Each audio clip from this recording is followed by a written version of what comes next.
balita, naka-blue alert na ang National Disaster Risk Reduction and Management Council sa pagpasok ng bagyong Falcon sa bansa.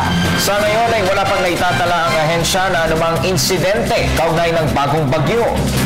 Inilahad din ng NDRRMC ang halaga ng iniwang pinsala ng bagyong infrastruktura at agrikultura. Si Waywaya Makalma para sa detalye.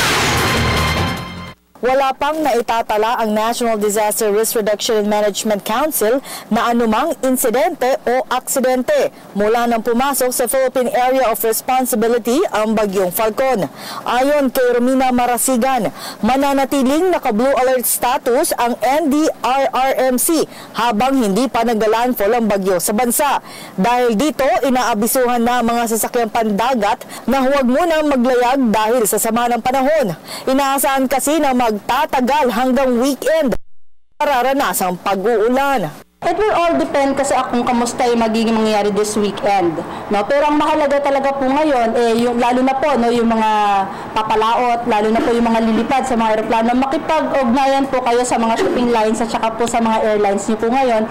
Dahil sa mga posibilidad nga po, dahil magiging masungit ang panahon, maaari po kasi magkaroon ng pagbabago sa mga scheduled flights po nila at saka sa scheduled travels. Para naman po sa nagla-land travel, ito naman po ay paalala rin sa ating mga kababayan kung may, yung mga lugar na maaari niyong puntahan ay nagbabaha, napakahalaga po talaga manatili po tayo sa ating mga tahanan para po maging ligtas ang ating mga pamilya.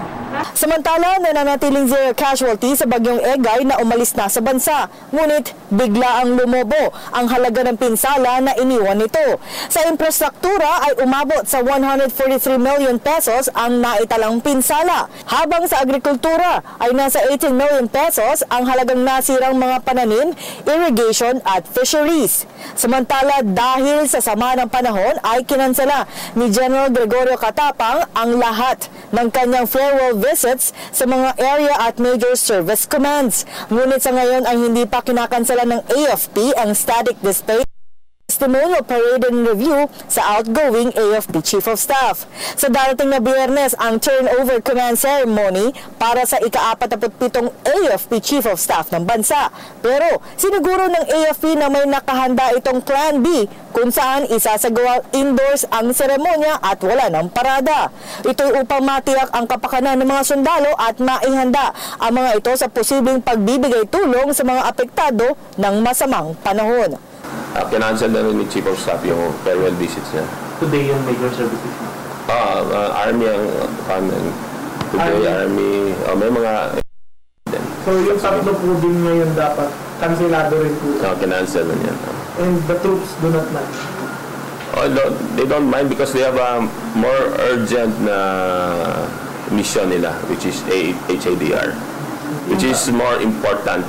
Para sa Telebisyon ng Bayan, ako si Waywaya Makalma.